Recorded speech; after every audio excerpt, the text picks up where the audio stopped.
My name is Malia, and I'm an infectious disease expert. And I wrote a book called A Kid's Book About COVID-19, and I'm here to read it to you today. My book starts with a dedication. It says, "For my boys, Owen and Desmond, the best teachers I've ever had." Introduction. The world is facing an unprecedented public health crisis. I study epidemics, and even though I mostly understand what's happening, I have felt uncertain and vulnerable over these past few months too. A lot of adults are feeling uncertain and afraid. As a parent and a scientist, I know kids can tell when grown-ups feel sad, afraid, worried, lonely, or angry. I want to teach my kids that it's okay to have feelings and talk about them. I want them to know that we've got each other and that it feels better to have an honest conversation than to try to hide our feelings. You might not be an epidemiologist, but you are the expert your kids need to lead a conversation. They're ready to talk about it, and I wrote this book to give you a starting point for that conversation. Hi, my name is Malia, and I'm a social epidemiologist, not to be confused with a friendly hippopotamus. That means I'm a scientist who studies how diseases spread.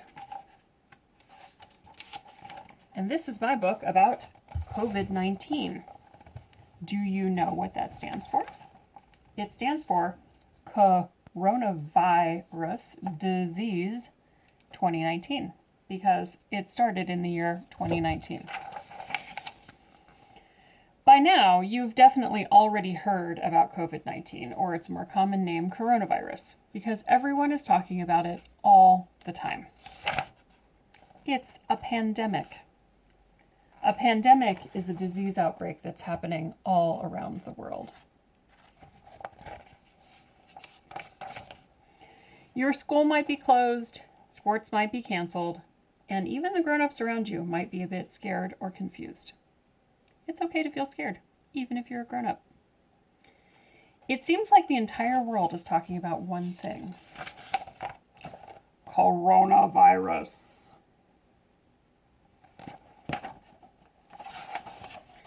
So I'm here to tell you what coronavirus is and isn't. Coronavirus is a new disease. COVID-19 has never existed in the entire history of the world. That means no one has ever had it until 2019. COVID-19 is caused by a virus. The virus is called SARS-CoV-2, and the disease it causes is called COVID-19, but a lot of people just call it coronavirus. A virus is a very tiny thing. So tiny, you need a microscope to see it. And it can get inside your body and make lots of copies of itself. That can make you sick. You've definitely had a virus before. They cause things like colds and the flu. Coronavirus can cause a fever, cough, stuffy nose, fatigue, or a headache. And fun fact, it can even make you lose your sense of smell for a few weeks. Some people who get it never even notice they're sick. And other people just have a little rundown feeling. But a few people who get coronavirus get very sick. Like really sick. So sick, they have to go to the hospital. If they get too sick, they could even die of coronavirus. Lucky for you, kids don't usually get very sick when they get coronavirus, but you can still give it to other people. You might have heard that coronavirus is just like the flu. It's not. Here are some ways coronavirus isn't like the flu.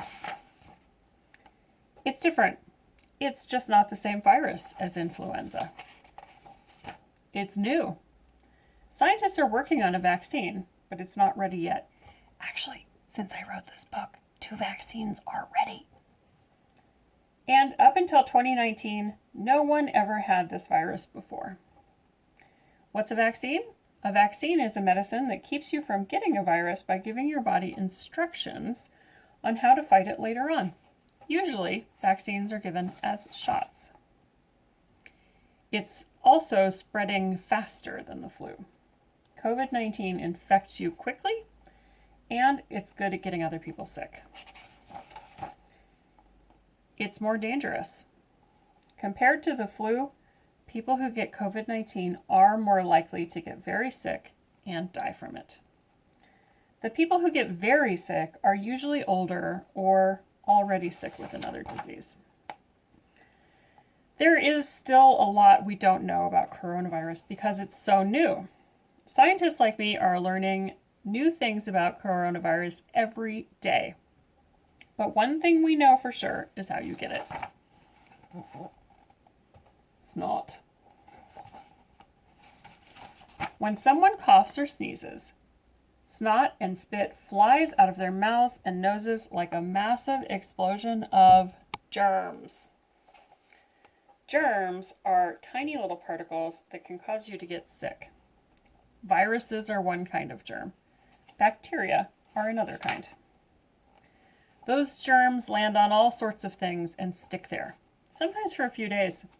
Door handles, tables, tablets, and pencils, even sandwiches. When you touch something that has viruses on it, they stick to your hands.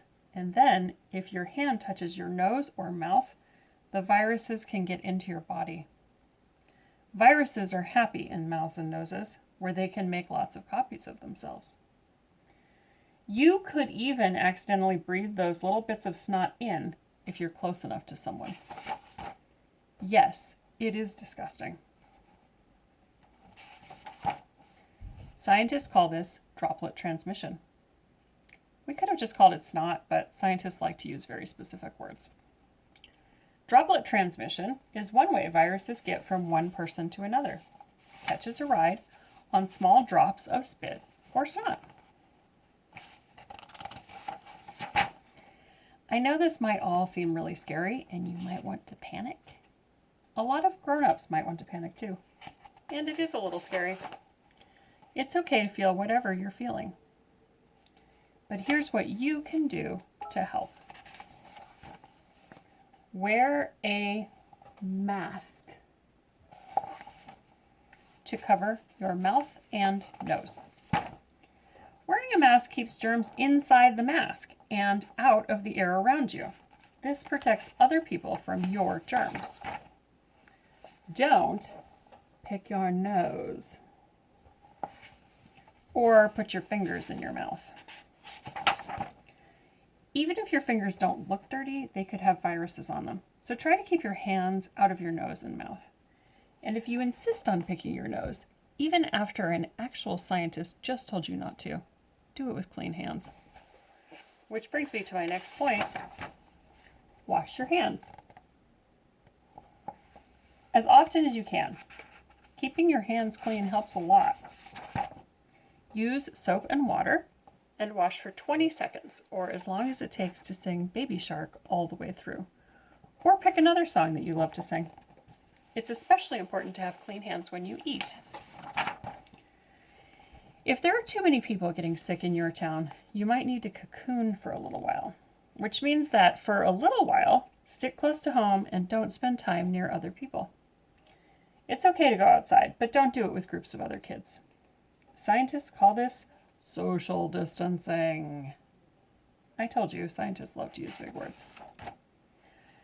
If there are too many people who have COVID-19 in your area, we all have to go back into our cocoons for a little while to keep us all safer. Just in case you already have it and you don't even know, we might need you to stay away from other people who could get it from you. Are you worried that you already have it and could give it to your grown-ups? It's not your fault if that happens. It's not your job to figure out who has it. Scientists are working on that as fast as they can. It's your job to be a kid. And while you're just being a kid, you can do a lot for everyone else by doing simple things like wearing a mask, washing your hands, not picking your nose, and cocooning for a little while. We need to work together. If we work together, fewer people will get sick and be in danger. If we work together, the disease will spread more slowly, and scientists will have more time to figure out a faster way to test people for coronavirus, the best treatment, and a vaccine. It will take everyone's help to stop COVID-19 in its tracks. If everyone helps, we can keep ourselves safer and keep the people around us safer too. COVID-19 facts. Widespread rapid testing is critical to dealing with the COVID-19 pandemic. We need to know who has it in order to prevent further spread of the virus. There are actually lots of different coronaviruses out there and have been for a long time. It's a whole family of viruses. They're called coronaviruses because when you look at them under a microscope, they're shaped like a sun or a corona. This particular coronavirus is brand new to the world. This coronavirus is a genetic cousin to the virus that caused the SARS outbreak in 2003, which affected more than 8,000 people before it was contained successfully. The virus that causes COVID-19 probably came from an ancestor virus that infected some other animal. Scientists think it might have been a bat, but we don't know for sure. Dogs and cats can get COVID-19, but they very rarely do, and so far no human that we know of has caught it from their pet. More fun facts. Soap kills viruses by making them explode. We don't know how many people who get COVID-19 will die from it, but we think it's somewhere around 15 in 1,000. We also don't know how many people will ultimately get COVID-19, but we do know that the slower the pandemic happens, the easier it is to deal with. People from Asia or with ancestors from Asia are not more or less likely to get or transmit COVID-19 than anyone else. All humans can get the virus. Older humans are more likely to get seriously ill and need to be cared for in a hospital. Scientists are already trying out new treatments, but a vaccine won't be available for a while. Actually, like I said, the first vaccines are available now, but we don't have very many doses of them, so they might not be available to you and to me for a while. Kids' vaccines are a ways off still because they require more testing and they have to be shown to be safe in adults before they can be tested in children. Finally, scientists who study epidemics are called epidemiologists. Epidemiologists are one part of a science called public health, the study of how groups of people stay healthy. Maybe you can help prevent the next pandemic when you grow up by studying public health. Now that you're equipped with all this information, what do you do now? Hopefully you start out by just talking to your kiddo. I am sure they'll have lots of questions and certainly some thoughts of their own. Try to listen as much as you talk and hear them out. And then, here are a few questions to ask. What are you worried about right now? What questions do you still have about coronavirus? What creatures do you know of that use a cocoon for protection? And what are you most grateful for today? Thanks for listening. I'm Malia Jones.